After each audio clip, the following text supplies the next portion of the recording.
இந்த வீடியோவில் எப்படி கூகுள் ஷீட்டில் ஒரு பிவோட் டேபிளை கிரியேட் பண்ணுறது அப்படிங்கிறத உங்களுக்கு சொல்லிக் கொடுக்க போகிறேன். சாதாரணமாக பிவோட் டேபிள் கிரியேட் பண்ணுறது மட்டும் இல்லாமல் எப்படி இந்த மாதிரி டிஃபிகல்ட்டான ஃபார்முலாஸை யூஸ் பண்ணி கால்குலேட்டட் ஃபீல்ட்ஸும் இங்கே பிவோட் டேபிளில் ஆட் பண்ணுறது அப்படிங்கிறத சொல்லிக் கொடுக்க போகிறேன். அதே மாதிரி நீங்கள் ரா டேட்டாவில் ஏதாவது ஒரு வேல்யூஸை சேஞ்ச் பண்ணுறீங்க அப்படின்னா எப்படி பிவோட் டேபிளை ரெஃப்ரெஷ் பண்ணாமலேயே ஆட்டோமேட்டிக்காக அந்த பிவோட் டேபிளை அப்டேட் பண்ணுறது அப்படிங்கிறதையும் உங்களுக்கு சொல்லிக் கொடுக்க போகிறேன். ஸோ இந்த வீடியோவை ஸ்கிப் பண்ணாமல் ஃபுல்லாக பாருங்கள். உங்களுக்கு ஒரு சூப்பரான இன்ஃபர்மேஷன் இந்த வீடியோவில் காத்துக்கிட்டு இருக்கு. சரி, இப்போ வாங்க நம்ம வீடியோக்கு போகலாம். ஸோ நான் உங்களுக்கு டெமோ காட்டுறதுக்காக இங்கே ரா டேட்டாவை எடுத்து வச்சுருக்கேன். ஸோ எப்போவுமே நீங்கள் எக்ஸலாக இருக்கட்டும் இல்லைனா கூகுள் ஷீட்டாக இருக்கட்டும், நீங்கள் ஒரு பிவோட் டேபிள் கிரியேட் பண்ணுறதுக்கான ரா டேட்டா இந்த மாதிரி இருக்குது அப்படின்னா ஃபஸ்ட்டு அந்த ரா டேட்டாவை ஒரு டேபிளாக நீங்கள் கன்வெர்ட் பண்ணிக்கோங்க. டேபிளாக கன்வெர்ட் பண்ணிக்கிட்டோம் அப்படின்னா புது டேட்டாவை ஆட் பண்ணும்போது அது சுலபமாக ரெஃப்ரெஷ் ஆகும். ஸோ அதே மாதிரி பார்த்தீங்க அப்படின்னா எப்படி கன்வெர்ட் பண்ணணும் அப்படின்னு வச்சுக்கோங்களேன். ஜஸ்ட்டு டேட்டாக்கு போயிருங்க. அதே மாதிரி பார்த்தீங்கன்னா இந்த ஃபார்மெட் டேட்டாக்கு பக்கத்தில் ஃபார்மெட் அப்படின்னு சொல்லிட்டு ஆப்ஷன் இருக்குது பார்த்தீங்களா. இதில் கன்வெர்ட் டு டேபிள் அப்படின்னு சொல்லிட்டு ஒரு ஆப்ஷன் இருக்குது பாருங்கள். ஸோ இதை ஜஸ்ட் நீங்கள் கிளிக் பண்ணிங்க அப்படின்னா உங்களுடைய டேட்டா அப்படியே ஒரு டேபிளாக கன்வெர்ட் ஆயிரும். அதே மாதிரி இந்த இடத்துல டேபிளோட நேம் பார்த்தீங்கன்னா இந்த இடத்துல இருக்கும். உங்களுக்கு வேணும்னா நீங்கள் அதையே வச்சுக்கலாம், இல்லைன்னா நீங்கள் அதை சேஞ்ச் பண்ணிக்கலாம். இப்போது நமக்கு பிவோட் டேபிள் கிரியேட் பண்ணுறதுக்காக ஒரு ஷீட் மெயின் ஷீட் கிரியேட் பண்ணிக்கிறோம். டபுள் கிளிக் பண்ணி மெயின் ஷீட் அப்படிங்கிற நேமை கொடுத்துக்கிறோம். ஸோ இப்போ பாருங்கள், ஜஸ்ட்டு இங்கே வச்சுட்டு நம்ம இன்சர்ட் அப்படிங்கிறதுக்கு போகிறோம். இதில் பிவோட் டேபிள் அப்படிங்கிற ஆப்ஷனை கிளிக் பண்ணுறோம். இப்போ இதில் டேட்டா ரேஞ்ச் அப்படின்னு சொல்லிட்டு கேட்குது பார்த்தீங்களா. இதில் நம்ம யூஸ்வலாக என்ன பண்ணுவோம் அப்படின்னா இதை செலக்ட் பண்ணிவிட்டு இந்த ரா டேட்டாக்கு போயிட்டு இந்த மாதிரி ரேஞ்ச் செலக்ட் பண்ணிகிட்டு இருப்போம். பட் நமக்கு ஏற்கனவே ரா டேட்டா எப்படி இருக்குது அப்படின்னு பார்த்தீங்கன்னா ஒரு டேபிளாக கன்வெர்ட் ஆகி தான் இருக்குது. அப்போ என்ன பண்ணலாம் அப்படின்னா டேபிள் 1 அப்படிங்கிற அந்த நேமை மட்டும் கொடுத்தீங்கன்னா போதும். நெக்ஸ்ட்டு எக்ஸிஸ்டிங் ஷீட் கொடுத்துக்கலாம். இப்போ மெயின் ஷீட்டில் இந்த இடத்துல தான் வேணும். ஸோ இந்த இடத்த கிளிக் பண்ணிவிட்டு இந்த ரேஞ்சை கிளிக் பண்ணிவிட்டு ஜஸ்ட்டு இந்த இடத்த கிளிக் பண்ணோம்னா அதோட ரேஞ்ச் இப்படி வந்துடும். ஸோ இப்போ இங்கே டேபிளும் கொடுத்துட்டோம், இங்கே எந்த இடத்துல வரணும் அப்படிங்கிறதையும் கொடுத்துட்டோம். இப்போ கிரியேட் அப்படிங்கிறத கொடுத்தீங்கன்னா உங்களுக்கு இந்த இடத்துல ரோஸ் அண்ட் வேல்யூஸ் அப்படின்னு சொல்லிட்டு வந்துடும். இப்போ பாருங்கள்,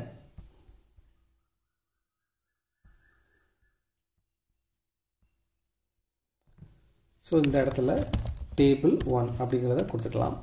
ஸோ இப்போ பாருங்கள், ஜஸ்ட்டு இப்போது கேம்பெயின் நேம் வேணும் அப்படின்னா இப்போது இந்த ரோஸை கிளிக் பண்ணுங்கள். இதில் கேம்பெயின் நேம் அப்படிங்கிறத ஆட் பண்ணுங்கள். அடுத்து உங்களுக்கு ஏதாவது வேல்யூ வேணும், ஆட் நேம் வேணும் அப்படின்னா ஆட் கொடுத்துட்டு ஆட் நேம் அப்படிங்கிறத கொடுங்க. இப்போ ஆட் நேமும் வந்துருச்சு. ஓகேங்களா. ஸோ இப்போது உங்களுக்கு பார்த்தீங்க அப்படின்னா இங்கே டோட்டல்னு சொல்லிட்டு ஒன்று ஆட் ஆகிருக்கதை நீங்கள் பார்க்கலாம். அது எதற்காக ஆட் ஆகிருக்கு அப்படின்னா இங்கே இந்த டிக் மார்க் எனேபிள் ஆகிருக்கு பார்த்தீங்களா, அதனால தான். சப்போஸ் உங்களுக்கு அது வேணாம்னு நினச்சிங்கன்னா இதை அன்செக் பண்ணிடுங்க. அதே மாதிரி ஆட்ஸுக்கும் அதை அன்செக் பண்ணிடலாம். இப்போது நமக்கு காலம்ஸில் ஏதாவது வேணும் அப்படின்னா இந்த ஆட் காலம் அப்படிங்கிறத கொடுத்துட்டு நீங்கள் கிளிக் பண்ணிக்கலாம். இப்போ எனக்கு இது வந்துருச்சு. இப்போது வேல்யூஸில் என்ன வேணும், இப்போது இம்ப்ரெஷன்ஸ், கிளிக்ஸு, அதே மாதிரி பார்த்தீங்கன்னா இந்த காஸ்ட் வேணும். ஸோ அது எல்லாத்தையுமே நான் இப்போ கிளிக் பண்ணுறேன்.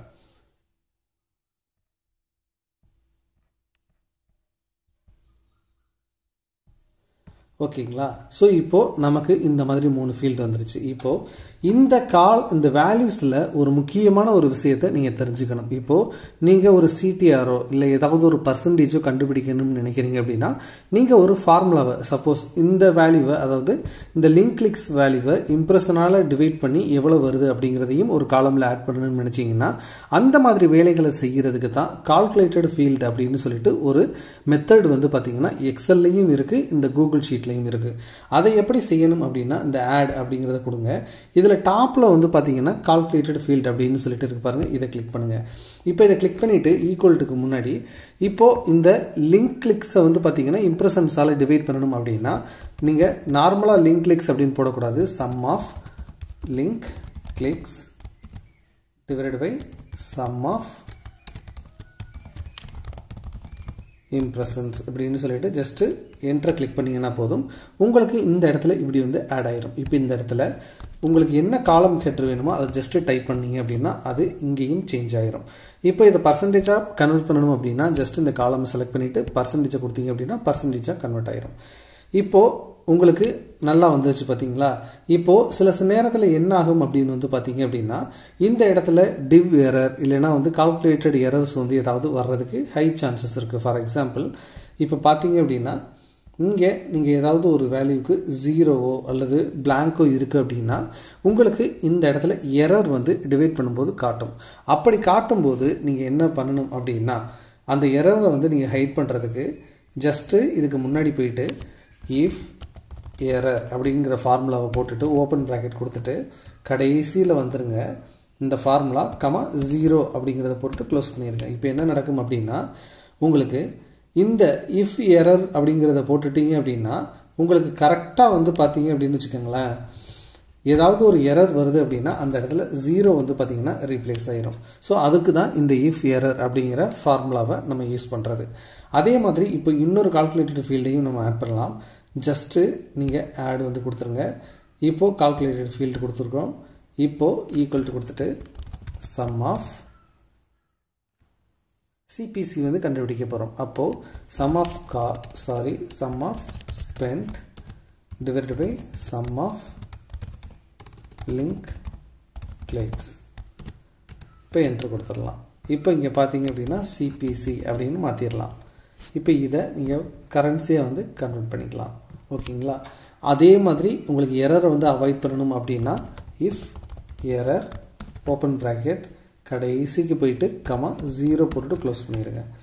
இப்போ உங்களுக்கு ஏதாவது ஒரு எரர் வந்துச்சு அப்படின்னா அது வந்து போயிடும். இப்படி தான் வந்து பார்த்தீங்க அப்படின்னா நீங்கள் கால்குலேட்டட் ஃபீல்டை இந்த பிவோட் டேபிளில் ஆட் பண்ணணும். ஸோ இப்போது இந்த வீடியோவில் நம்ம என்ன பார்த்தோம் அப்படின்னா எப்படி ஒரு பிவோட் டேபிளை க்ரியேட் பண்ணுறது அப்படிங்கிறத பார்த்தோம். இப்போ பாருங்கள் ஒரே ஒரு ரா டேட்டாவை நான் இங்கே ஆட் பண்ணுறேன். ஜஸ்ட்டு